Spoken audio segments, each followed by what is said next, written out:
ಅಣ್ಣನ ಜೊತೆಯಲ್ಲಿ ಪೂಜೆಯನ್ನ ಪ್ರಾರಂಭಿಸ್ತಾರೆ. ಪೂಜೆಗೆ ಸಹಾಯಕನಾಗಿ ಕಾಳಿ ಮಾತೆಗೆ ದೇವತೆಗೆ ಬಟ್ಟೆ ಉಡಿಸುವಂತಹ, ರೇಷ್ಮೆ ಬಟ್ಟೆ ಉಡಿಸುವಂತಹ ಜವಾಬ್ದಾರಿಯನ್ನ ತಗೋತಾರೆ. ಹೂವಿನ ಸಲಕರಣೆಯನ್ನ ಸರಿ ಮಾಡಿ ಕೊಡುವಂತಹ ಜವಾಬ್ದಾರಿ ಸಿಗತ್ತೆ. ಕೆಲವು ದಿನಗಳು ಉರುಳುತ್ತವೆ. 2 ವರ್ಷ ಆಗತ್ತೆ. ಅಣ್ಣ ರಾಮಕುಮಾರ ಯೋಚನೆ ಮಾಡ್ತಾನೆ, ಹೇಗೂ ತಮ್ಮ ಪೂಜೆನೆಲ್ಲ ನೋಡಿದಾನೆ, ನನಗೆ ಸಹಾಯ ಮಾಡಿದಾನೆ, ನಾನು ಅಮ್ಮನನ್ನು ಒಂದ್ಸಲ ನೋಡಿ ಬರ್ತೀನಿ. ಎಷ್ಟು ವರ್ಷ ಆಯ್ತು, 6-7 ವರ್ಷ ಆಯ್ತು ಅಮ್ಮನನ್ನು ನೋಡ್ದೆ. ಊರಿಗೆ ಹೋಗ್ತೀನಿ, ಅಮ್ಮನನ್ನೊಂದು ಮಾತಾಡ್ಸಿ ಕೆಲವು ದಿನ ಇದ್ದು ಪುನಃ ತಮ್ಮನ ಜೊತೆ ಗದಾಧರನ ಜೊತೆ ಬಂದು ಕಾಳಿತಾಯಿಯ ಮಂದಿರದಲ್ಲಿ ಪೂಜಾರಿಯಾಗಿ ಮುಂದುವರಿಸ್ತೇನೆ ಅಂತ ಯೋಚನೆ ಮಾಡ್ತಾನೆ. ಆದ್ರೆ ಪುನಃ ವಿಧಿಯ ಬರಹ, ಚಿಂತನೆಯನ್ನ ಮಾಡುವವರು ಯಾರು? ತಮ್ಮ ಹೇಳ್ತಾನೆ, ಗದಾಧರ ನನಗೆ ಈ ಪೂಜೆ ಎಲ್ಲ ಜವಾಬ್ದಾರಿ ಬೇಡಪ್ಪ, ಇದೆಲ್ಲ ಲೆಕ್ಕ ಇಡಬೇಕು, ಹಣ ಸಂಗ್ರಹ, ಹೂವಿನ ಸಂಗ್ರಹ ಇದೆಲ್ಲ ಬೇಡ, ನನ್ ದೊಡ್ಡ ಜವಾಬ್ದಾರಿ ಅದು ನಿನಗೆ ಕಟ್ಟಿಟ್ಟ ಬುತ್ತಿ. ಅಣ್ಣ ಹೇಳ್ತಾನೆ, ನಾನು ಒಂದು ತಿಂಗಳು ಊರಿಗೆ ಹೋಗಿ ಬರ್ತೀನಿ, 1 ತಿಂಗಳ ತನಕ ನೀನ್ ಇದನ್ನ ಜವಾಬ್ದಾರಿ ತಗೋ. ಗದಾಧರ ಖುಷಿಯಿಂದ ಜವಾಬ್ದಾರಿ ತಗೋತಾನೆ. 1 ತಿಂಗಳು ತಾನೆ, ಆಯ್ತು ನೀನು ಹೋಗ್ಬಾ ಊರಿಗೆ. ಆ 1 ತಿಂಗಳು ಅನ್ನುವಂಥದ್ದು ಗದಾಧರನನ್ನ, ಸಾಮಾನ್ಯರಾಗಿದ್ದ ಗದಾಧರನನ್ನ ಗುರುದೇವ ಶ್ರೀರಾಮಕೃಷ್ಣ ಪರಮಹಂಸರಾಗಿ ಪರಿವರ್ತನೆ ಮಾಡಿದಂತಹ ಒಂದು ಬೀಜ ಅಲ್ಲಿ ಉದ್ಭವ ಆಗತ್ತೆ. ಅಣ್ಣ ಹೊರಡ್ತಾನೆ ರಾಮಕುಮಾರ. ಆದ್ರೆ ಮನೆ ತಲುಪ್ತಾ ಇರ್ತಾನೆ. 2 ಕಿಲೋಮೀಟರ್ ಇರುತ್ತೆ ಕಮಾರ್ಪುಕುರ್ ಗ್ರಾಮಕ್ಕೆ. ಮನೆಯಲ್ಲಿ ಅಮ್ಮ ಇರ್ತಾಳೆ ಚಂದ್ರಮಣಿ. ಇನ್ನೇನ್ 2 ಕಿಲೋಮೀಟರ್ ವ್ಯಾಪ್ತಿಯಲ್ಲಿ ಮನೆ ತಲುಪಬೇಕು. ಅಚಾನಕ್ಕಾಗಿ ಹೃದಯಘಾತ ಆಗಿ ರಾಮಕುಮಾರ ಸಾವು ಸಂಭವಿಸುತ್ತೆ. ನಾವು ಹೇಳಬಹುದು, ಈಗಿನ ಪ್ರಪಂಚದವರು ಕಾಳಿ ತಾಯಿ ಇದ್ದದ್ದು ಹೌದಾದ್ರೆ ಅವನು ಪೂಜೆ ಮಾಡಿದ್ದಕ್ಕೆ ಅವನಿಗೆ ಜೀವ ಕೊಡಬೇಕಿತ್ತು, ಅವನು ಉಳಿಸ್ಬೇಕಾಗಿತ್ತು. ಕಾಳಿ ತಾಯಿಗೆ ಶಕ್ತಿ ಇಲ್ಲ. ಕಾಳಿ ತಾಯಿಗೆ ಶಕ್ತಿ ಇದ್ದಿದ್ರೆ ಅವನ್ ಜೀವ ಉಳಿಬೇಕಾಗಿತ್ತು. ಒಂದು ಪೂಜಾರಿಯ ಅರ್ಚಕನ ಜೀವ ಉಳಿಸ್ಲಿಕ್ಕೆ ಸಾಧ್ಯ ಆಗಿದ್ದ ಕಾಳಿ ತಾಯಿ ಪೂಜಿಸಿದ್ರೆ ಎಷ್ಟು, ಬಿಟ್ರೆ ಎಷ್ಟು. ಇದು ಈಗಿನ ಪ್ರಪಂಚದ ಒಂದು ಮಾತುಕತೆ. ಆದ್ರೆ ಭಗವಂತನ ಇಚ್ಛೆ ಅದು ಭಗವಂತನಿಗೆ ಮಾತ್ರ ಸೀಮಿತ. ಆದ್ರೆ ಸಾವಿನಲ್ಲಿ ಸುಖ ಸಾವು ಕೂಡ ಅದು ಭಗವಂತನಿಂದ ವರವಾಗಿ ಬರುವಂಥದ್ದು. ರಾಮಕುಮಾರ ಎಲ್ಲೂ ನರಳಿಲ್ಲ, ಯಾವ ಕಾಯಿಲೆಗೂ ಒಳಗಾಗಲಿಲ್ಲ. ಸುಖ ಸಾವು ಕೂಡ ಭಗವಂತನ ಒಂದು ವರ. ಎಷ್ಟೋ ಜನ ಬಿದ್ದು ಬಿದ್ದು ಬಿದ್ದು ಹಾಸಿಗೆಯಲ್ಲಿದ್ದು 4 ವರ್ಷ 5 ವರ್ಷ ಬೆಡ್ರಿಡನ್ ಆಗಿರ್ತಾರೆ. ಎಷ್ಟೋ ನಳಾಟ. ಇತ್ತ ಕಡೆ ರಾಮಕುಮಾರನ ಸಾವು ಸುದ್ದಿ ಗದಾಧರನಿಗೆ ತಿಳಿತದೆ. ಗದಾಧರನಿಗೆ ಬೇಸರ ಜಾಸ್ತಿ ಆಗತ್ತೆ, ವ್ಯಥೆ ಜಾಸ್ತಿ ಆಗತ್ತೆ, ಸಂಕಟ ಜಾಸ್ತಿ ಆಗತ್ತೆ. ತನ್ನ ಅಮ್ಮ ಚಂದ್ರಮಣಿಯ ಒಂದು ಕಷ್ಟ ಯೋಚನೆ ಆಗತ್ತೆ. ಆದ್ರೆ ಇಲ್ಲಿ ಜವಾಬ್ದಾರಿಯನ್ನ ಬಿಡುವಾಗಿಲ್ಲ. ಅಣ್ಣನ ಜವಾಬ್ದಾರಿ 1 ತಿಂಗಳಿಗಂತ ಹಿಡ್ಕೊಂಡ. ಈಗ ಇದೇ ಒಂದು ಪರಂಪರೆ ಆಗತ್ತಾ, ಕಸಿವಿಸಿಗೊಳಗಾಗ್ತಾನೆ. ಈ ಸಂದರ್ಭದಲ್ಲಿ ಜನ ಭಕ್ತ ವೃಂದದವರು, ದೇವಸ್ಥಾನಕ್ಕೆ ಬರುವವರು ಗದಾಧರನ ಪೂಜೆಯನ್ನ ಗಮನಿಸ್ತಾರೆ. ಗದಾಧರನನ್ನ ಪೂಜೆಯಲ್ಲಿ ಏನ್ ಗಮನಿಸ್ತಾರೆ ಅಂತಂದ್ರೆ, ಗದಾಧರ ದೇವರನ್ನ, ಕಾಳಿಯನ್ನ ಕಲ್ಲಂತ ಪೂಜಿಸ್ತಾ ಇಲ್ಲ. ಕಾಳಿ ಜೀವಂತ ಕಾಳಿ. ಆ ಕಾಳಿಯ ಜೀವಂತಿಕೆಯಲ್ಲಿ ಒಂದು ಗೌರವ, ಕಾಳಿಯ ಜೀವಂತಿಕೆಯಲ್ಲಿ ಒಂದು ಪ್ರೀತಿ, ಕಾಳಿಯ ಜೀವಂತಿಕೆಯಲ್ಲಿ ಒಂದು ವಿಶ್ವಾಸ ಗದಾಧರನಲ್ಲಿ ಬೆಟ್ಟದಷ್ಟಿತ್ತು. ಇದು ಜನ ಭಕ್ತರು ಗುರುತಿಸ್ತಾರೆ. ತದನಂತರ ನೋಡ್ತಾರೆ, ಪ್ರಾಮಾಣಿಕತೆಯಿಂದ ಪೂಜೆ ಮಾಡ್ತಾನೆ ಗದಾಧರ. ಕಾಟಾಚಾರಕ್ಕಾಗಿ ಅಲ್ಲ, ತೋರಾಣಿಕೆಗಾಗಲ್ಲ, ಲಾಭ ಭಕ್ತಿಗಾಗಿ ಅಲ್ಲ, ಭಯಭಕ್ತಿಗಾಗಿ ಅಲ್ಲ, ಪ್ರೇಮ ಭಕ್ತಿಗಾಗಿ. ತಾಯಿ, ಅಮ್ಮ ಕಾಳಿ ನೀನೊಬ್ಬಳೇ ಸಾಕು, ಬೇರೆ ಯಾರೂ ಬೇಡ. ಮೌಖಿಕ ಸಂಭಾಷಣೆಯ ಮೂಲಕ, ಮೌಖಿಕ ಪ್ರಾರ್ಥನೆಯ ಮೂಲಕ, ಪ್ರೇಮ ಕಲಹದ ಮೂಲಕ ತಾಯಿಯನ್ನ ಆಸ್ವಾದಿಸ್ತಾ, ತಾಯಿಯನ್ನ ಗೌರವಿಸ್ತಾ, ವಂದಿಸ್ತಾ, ಅರ್ಚಿಸ್ತಾ, ತಾಯಿಯನ್ನ ಪೂಜಿಸ್ತಾ ಗದಾಧರ ತನ್ನ ಶಕ್ತಿಯನ್ನ ಇನ್ನಷ್ಟು ಬಳಗಿಸ್ಕೊಳ್ತಾ ಇರ್ತಾನೆ. ತನ್ನ ಕರ್ಮವನ್ನ ಕರಗಿಸ್ಕೊಳ್ತಾ ಇರ್ತಾನೆ. ತನ್ನ ಮನಸ್ಸು, ಬುದ್ಧಿ, ಚಿತ್ತ, ಇಂದ್ರಿಯ, ಆತ್ಮವನ್ನ ಇನ್ನಷ್ಟು ವಿಶಾಲಗೊಳಿಸ್ಕೊತಾ ಇರ್ತಾನೆ. ಈ ಗದಾಧರನ ಪ್ರಾಮಾಣಿಕತೆ, ಶಿಸ್ತು, ಸಂಯಮ, ವಿಶೇಷತೆ ಪೂಜೆಯಲ್ಲಿ ಭಕ್ತ ವೃಂದದವರಿಗೆ ಅರಿವಾಗತ್ತೆ. ಅದು ರಾಸಮಣಿಯ ಕಿವಿಗೂ ಹೋಗುತ್ತೆ. ಇಂಥ ಸಂಕಟದ ಸನ್ನಿವೇಶದಲ್ಲಿ ಅಣ್ಣನ ನಿಧನ ಆದರೂ ಕೂಡ ತಮ್ಮ ಉತ್ತಮವಾಗಿ ಪೂಜೆ ಮಾಡ್ತಾ ಇದ್ದಾನೆ. ಅದನ್ನ ಜನ ಹೇಳ್ತಾ ಇದ್ದಾರೆ. ಹಾಗಾದ್ರೆ ತಮ್ಮನ ಪೂಜೆಯನ್ನು ಒಂದು ನೋಡೋಣ, ಇಷ್ಟರವರೆಗೆ ನೋಡ್ಲಿಲ್ಲ ಅಂತ ಹೇಳಿ ಆಕೆ ದೇವಸ್ಥಾನಕ್ಕೆ ಒಂದ್ ದಿವಸ ಬರ್ತಾಳೆ. ಗದಾಧರ ಕಾಳಿತಾಯಿಯ ಭವ್ಯ ಮಂದಿರದಲ್ಲಿ ಪೂಜೆ ಮಾಡ್ತಾ ಇರ್ತಾನೆ. ರಾಣಿ ರಾಸಮಣಿ ದೇವಸ್ಥಾನವನ್ನ ಕಟ್ಟಿದವಳು ಗರ್ಭಗುಡಿಯ ಹೊರಭಾಗದಲ್ಲಿ ಪ್ರಾರ್ಥಿಸ್ತಾ ಇರ್ತಾಳೆ. ಅಲಂಕಾರವನ್ನ ಮಾಡ್ತಾ ಇರ್ತಾನೆ. ಇನ್ನೇನ್ ಆರತಿ ಮಾಡ್ಲಿಕ್ಕೆ ಹೊರಡ್ಬೇಕಷ್ಟೇ ಗದಾಧರ ಅಲ್ಲಿ ನಿಲ್ಸ್ತಾನೆ ಪೂಜೆಯನ್ನ. ಗರ್ಭಗುಡಿಯಿಂದ ಹೊರಗೆ ಬರ್ತಾನೆ. ರಾಣಿ ರಾಸಮಣಿ ಪ್ರಾರ್ಥಿಸ್ತಾ ಇರ್ತಾಳೆ. ರಾಣಿ ರಾಸಮಣಿ ಎದುರುಗಡೆ ಬಂದು ನಿಂತುಕೊಂಡು ರಾಣಿ ರಾಸಮಣಿಗೆ ಕಪಾಲಕ್ಕೊಂದು ಚಟಾರ್ ಅಂತ ಬಿಡ್ತಾನೆ. ದೇವಸ್ಥಾನದವರೆಲ್ಲ ಒಟ್ಟಾಗ್ತಾರೆ. ಅರೆ, ಈ ಬಡ ಬ್ರಾಹ್ಮಣ ಪೂಜಾರಿ ದೇವಸ್ಥಾನವನ್ನ ನಿರ್ಮಿಸಿದಂತಹ ಶ್ರೀಮಂತ ರಾಣಿ ರಾಸಮಣಿಗೆ ಹೊಡಿತಾನೆ ಕಪಾಳಕ್ಕೆ ಅಂತಂದ್ರೆ ಆತನನ್ನ ಬಿಡಬಾರ್ದು ಅಂತ ಹೇಳಿ ಎಲ್ಲರೂ ಹಿಡಿಲಿಕ್ಕೆ ಹೋಗ್ತಾರೆ. ರಾಸಮಣಿ ಹೇಳ್ತಾರೆ, ನಿಲ್ಸಿ, ದೂರ ಸರಿಯಿರಿ. ಗದಾಧರ ಹೇಳ್ತಾನೆ ರಾಸಮಣಿಗೆ, ಏನಮ್ಮ ಇಷ್ಟೆಲ್ಲ ಕಾಳಿತಾಯಿ ನಿನ್ ಮೂಲಕ ಮಾಡಿಸ್ಕೊಂಡ್ಲು. ಕಾಳಿತಾಯಿ ನಿನ್ ಕನಸನ್ನ ಕೊಟ್ಟು ದರ್ಶನವನ್ನ ಕೊಟ್ಟು ದೇಗುಲವನ್ನ ಕಟ್ಸ್ಕೊಂಡು ಈ ಮೂರ್ತಿಯನ್ನ ಕಟ್ಸ್ಕೊಂಡು ಪೂಜೆ ಹೀಗ್ ಮಾಡಂತ ಹೇಳಿ ಇಷ್ಟೆಲ್ಲ ಮಾಡಿ ಪೂಜೆ ಪ್ರಾರ್ಥನೆ ನಡೆಯುವಾಗ ನೀನ್ ದೇಗುಲದ ದೇವರ ಎದುರುಗಡೆ ನಿಂತುಕೊಂಡು ನೀನು ಇಲ್ಲಿ ಪೂಜೆ ಆಗುವಾಗ ಕೈ ಮುಗಿದುಕೊಂಡು ಪ್ರಾರ್ಥಿಸುವಾಗ ನಿನ್ ದೇಹ ಮಾತ್ರ ಕಾಳಿ ಎದುರುಗಡೆ ಇದೆ, ಮನಸ್ಸು ಯಾವುದೋ ಒಂದು ಕೋರ್ಟ್ ಕೇಸ್ನಲ್ಲಿ ಇದೆಯಲ್ಲಮ್ಮ, ಇದು ಸರಿನಾ ಕೇಳ್ತವೆ. ರಾಸಮಣಿ ಬಿಕ್ಕಿ ಬಿಕ್ಕಿ ಅಳ್ತಾಳೆ. ಗದಾಧರನ ಹತ್ರ ಕ್ಷಮೆ ಕೇಳ್ತಾನೆ. ಹೌದು, ನಾನ್ ದೇವರ ಎದುರುಗಡೆ ನಿಂತಿದ್ದ ಹೌದು, ಕಾಳಿಯ ಎದುರುಗಡೆ ನಿಂತಿದ್ದ ಹೌದು, ನಿಂತಿದ್ದು ತಲೆಯಿಂದ ಕಾಲ್ ಮಾತ್ರ, ಆದ್ರ ಒಳಗಡೆ ಇರುವ ಮನಸ್ಸು ಯಾವುದೋ ಕೋರ್ಟ್ನಲ್ಲಿ, ಯಾವುದೋ ಕೇಸ್ನಲ್ಲಿ, ಯಾವುದೋ ವಕೀಲರ ಜೊತೆ, ಯಾವುದೋ ಪೇಪರ್ನ ಜೊತೆ ಮುಳುಗಿತ್ತು. ನಾವೆಲ್ಲ ಮಾಡೋದು ಇದೆ. ದೇವಸ್ಥಾನಕ್ಕೆ ಹೋಗ್ತೀವಿ, ದೇವರು ಯೋಚನೆ ಬಿಟ್ಟು ಬೇರೆ ಎಲ್ಲ ಯೋಚನೆಯನ್ನ ಮಾಡ್ತೀವಿ. ಹೋಟ್ಲಿಗೆ ಹೋದಾಗ ಹೋಟ್ಲ್ ಯೋಚನೆ ಇರುತ್ತೆ, ಮಾಲಿಗೆ ಹೋದಾಗ ಮಾಲ್ ಯೋಚನೆ ಇರುತ್ತೆ. ದೇವಸ್ಥಾನಕ್ಕೆ ಹೋದಾಗ ಮಾತ್ರ ದೇವರು ಬಿಟ್ಟು ಬೇರೆ ಎಲ್ಲ ಯೋಚನೆ ಇರತ್ತಲ್ಲಪ್ಪ. ಇದು ಯಾಕೆ ಅಂತ ಯೋಚನೆ ಮಾಡಿದ್ರೆ ಅದಕ್ಕೆ ಪೂಜ್ಯ ಡಾಕ್ಟರ್ ಜಿ ಅವರು ಡಿವೈನ್ ಪಾರ್ಕ್ ನಲ್ಲಿ ಹೇಳಿದ್ರು, ಭಗವಂತ ಯಾವುದನ್ನು ಗುರುತಿಸುವುದಿಲ್ಲ. ನೀನ್ ಎಷ್ಟು ಒಡವೆ ಕೊಟ್ಟೆ, ಎಷ್ಟು ವಜ್ರ ವೈಡ್ಯರ ಕೊಟ್ಟೆ, ಎಷ್ಟು ಸೇವೆ ಅರ್ಪಿಸಿದೆ, ಯಾವುದು ಭಗವಂತ ಲೆಕ್ಕ ಇಡುವುದಿಲ್ಲ. ಯಾಕೆಂದ್ರೆ ಅದೆಲ್ಲ ಭಗವಂತನಂತೆ ನಾವು ಭಗವಂತನಿಗೆ ಕೊಡುವಂಥದ್ದು. ಭಗವಂತ ಗುರುತಿಸುವುದು ಒಂದೇ, ನಮ್ಮ ಭಕ್ತಿ, ಶ್ರದ್ಧೆ, ಶರಣಾಗತಿ, ವ್ಯಾಕುಲ, ಕಂಬನಿಯ ಪ್ರಾರ್ಥನೆ ಎಷ್ಟಿದೆ ಅದನ್ನ ಮಾತ್ರ ಗುರುತಿಸಿ ಭಗವಂತ ಅಂಕ ಹಾಕುವಂಥದ್ದು ಅಂತ ಹೇಳಿ ಶಾಸ್ತ್ರ ಹೇಳಿದಂತಹ ಸತ್ಯವನ್ನ ಸರಳವಾಗಿ ಜಗಜ್ಜಾಹಿರು ಮಾಡಿದಂತಹ ಸಂಸ್ಥೆ ಅದು ಡಿವೈನ್ ಪಾರ್ಕ್. ಪೂಜ್ಯ ಡಾಕ್ಟರ್ ಜಿ ಅವರಿಗೆ ಯಾವತ್ತೂ ಆ ಗೌರವ ಸಲ್ಲಬೇಕಾಗತ್ತೆ. ಯಾವಾಗ ಗದಾಧರ ರಾಣಿ ರಾಸಮಣಿಯ ಕಪಾಲಕ್ಕೆ ಹೊಡೆದು ರಾಣಿ ರಾಸಮಣಿ ಕ್ಷಮೆಯನ್ನ ಕೇಳಿ ಕಣ್ಣೀರನ್ನ ಹಾಕಿ ರಾಸಮಣಿ ಸಾಕ್ಷಾತ್ ಗದಾಧರನಿಗೆ ಉದ್ದಂಡ ನಮಸ್ಕಾರ ಹಾಕ್ತಾಳೆ. ಈ ದೃಶ್ಯ ಇಡೀ ಒಂದು ಬಂಗಾಲದಲ್ಲಿ, ಇಡೀ ದಕ್ಷಿಣೇಶ್ವರ ಮಾತ್ರ ಅಲ್ಲ, ಇಡೀ ಬಂಗಾಲದಲ್ಲಿ ಒಂದು ಈ ವಾರ್ತೆ. ಆವಾಗ ಯಾವ ಮೊಬೈಲ್, ಇಂಟರ್ನೆಟ್, ಟೆಲಿವಿಷನ್ ಇರಲಿಲ್ಲ. ಇದ್ದಿದ್ರೆ ಈ ನ್ಯೂಸ್ ವೈರಲ್ ಆಗ್ತಾ ಇತ್ತು. ಈಗ ಯಾವ್ದ್ಯಾವ್ದೋ ಬೇಡದ ವಿಚಾರ ವೈರಲ್ ಆಗ್ತಾ ಇದೆ. ಇವತ್ತು ವಿಡಿಯೋ, ಈ ವಿಚಾರ ವೈರಲ್ ಆಗ್ತಾ ಇತ್ತು. ಇಂಥ ಪ್ರಸಿದ್ಧಿಯನ್ನು ಹೊಂದಿದಂತಹ ಒಂದು ವಾಕ್ಸಿದ್ಧಿ, ಇದನ್ನ ಪ್ರಸಿದ್ಧಿಯನ್ನು ಹೊಂದಿದ್ದಾನೆ ಗದಾಧರ ಅಂತ ಹೇಳಿ ಜನ ದಕ್ಷಿಣೇಶ್ವರಕ್ಕೆ ಬರಲಿಕ್ಕೆ ಶುರು ಮಾಡಿದರು. ಇನ್ನೂ ಪೂಜೆ ಆಳವಾಗಾಯ್ತು. 10-12 ವರ್ಷ ಪೂಜೆ ಸಲ್ಲಿಸಿದ ಮೇಲೆ ಗದಾಧರನಿಗೆ ಯೋಚನೆ ಆಗತ್ತೆ, ಛೇ, ನಾನು ಇಷ್ಟು ವರ್ಷ ಪೂಜೆ ಸಲ್ಲಿಸಿದೆ, ಕಾಳಿತಾಯಿ ಇರುವುದು ಹೌದಾದ್ರೆ ನನಗೆ ಯಾಕೆ ಕಾಳಿತಾಯಿಯ ವಾಣಿ ದರ್ಶನ ಇನ್ನೂ ಆಗ್ಲಿಲ್ಲ?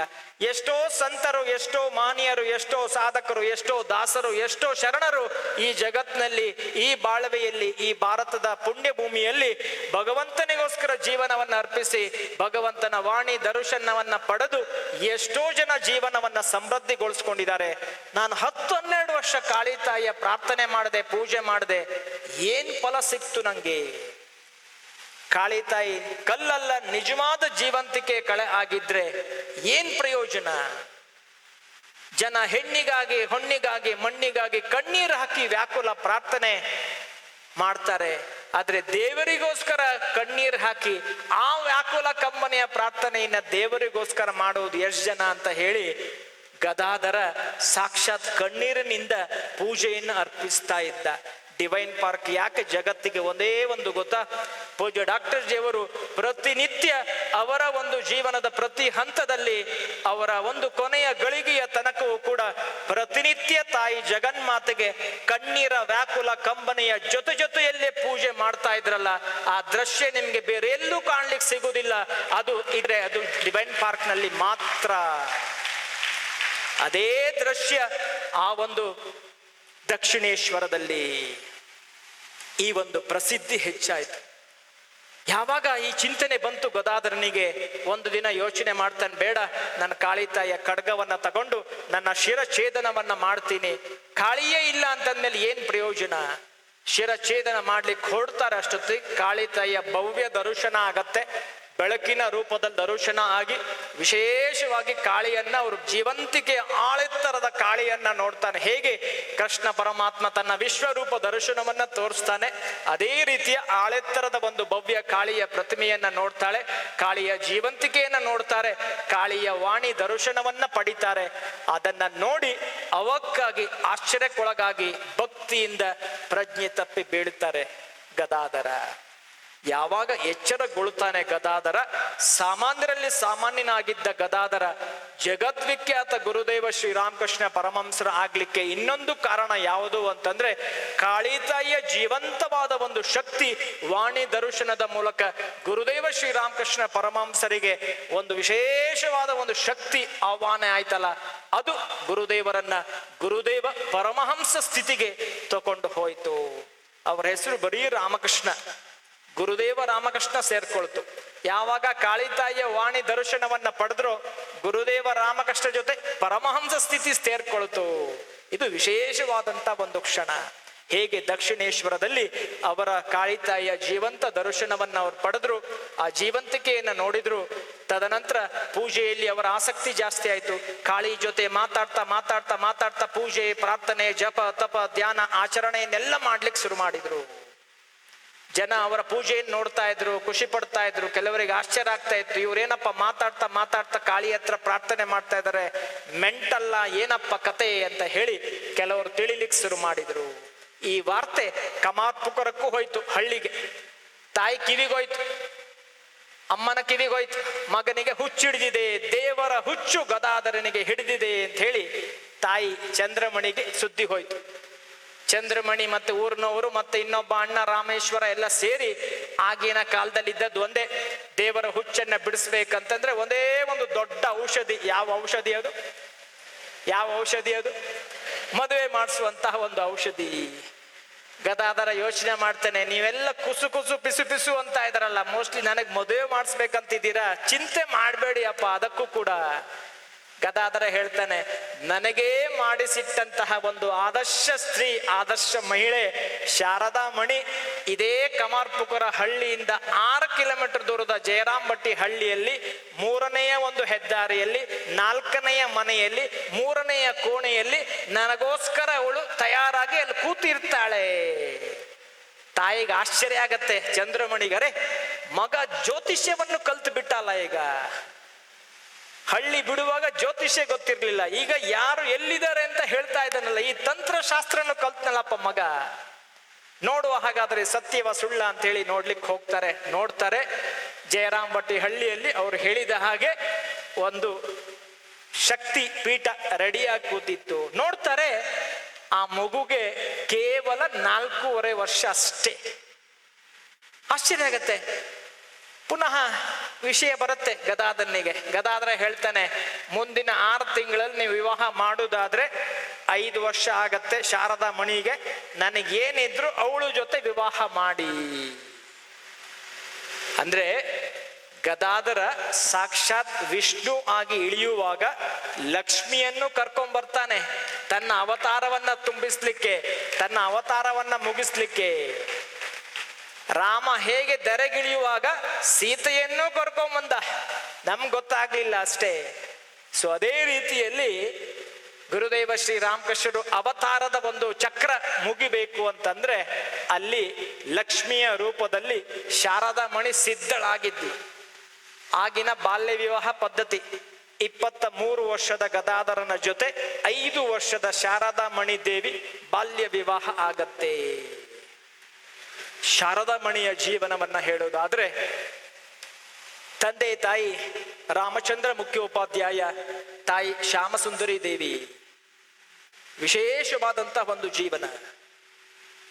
ಆ ತಾಯಿ ಶಾರದಾ ಮಾತೆಯವರ ಜೀವನ ನೀವು ನೋಡಿದ್ರೆ, ಶಾರದಾ ಮಾತೆಯವರ ಜೊತೆಯಲ್ಲಿ ಮದುವೆ ಆಗತ್ತೆ. ತದನಂತರ ತಾಯಿ ಶಾರದಾ ಮಾತೆಗೆ 18 ವರ್ಷ ತುಂಬುವ ತನಕ ಆಕೆ ತನ್ನ ತಾಯಿ ಮನೆಯಲ್ಲಿ ಇರಬೇಕಾಗತ್ತೆ. 18 ವರ್ಷ ತುಂಬಿದ ಮೇಲೆ ಪುನಃ ದಕ್ಷಿಣೇಶ್ವರಕ್ಕೆ ಬರ್ತಾಳೆ. ಯಾವಾಗ ದಕ್ಷಿಣೇಶ್ವರಕ್ಕೆ ಬರ್ತಾಳೆ, ಇನ್ನೂ ನೋಡ್ತಾಳೆ ಗುರುದೇವ ಶ್ರೀರಾಮಕೃಷ್ಣರ ಒಂದು ವ್ಯಾಪ್ತಿ ಇನ್ನೂ ಹೆಚ್ಚಾಗತ್ತೆ. ವಿಶೇಷವಾದ ರೀತಿಯ ಶಕ್ತಿ ಪ್ರಕಟ ಆಗತ್ತೆ.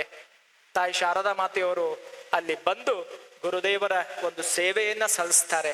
ಪ್ರಾಪಂಚಿಕ ಜಗತ್ತಿನ ಸಾಮಾನ್ಯ ಗಂಡ ಹೆಂಡತಿಯ ಜೀವನ ಸವೆಸ್ಲಿಕ್ಕೆ ತಾಯಿ ಶಾರದಾ ಮಾತೆಯವರು ಹುಟ್ಟಿದ್ದೇ ಅಲ್ಲ, ಆಧ್ಯಾತ್ಮಿಕವಾದಂತ ಒಂದು ಏಳಿಗೆಗಾಗಿ, ಅವತಾರದ ಒಂದು ಮುಕ್ತಿಗಾಗಿ, ಅವತಾರದ ಒಂದು ಶ್ರೇಷ್ಠತೆಗಾಗಿ ಜಗನ್ಮಾತೆಯ ಸ್ವರೂಪವನ್ನ ಪಡೆದು ಬಂದಂತಹ ಒಂದು ಶ್ರೇಷ್ಠ ಮಾತೆ, ಅದು ಜಗತ್ನಲ್ಲಿ ಅವತರಿಸಿದ್ರೆ ಅದು ತಾಯಿ ಶಾರದಾ ಮಾತೆಯವರು.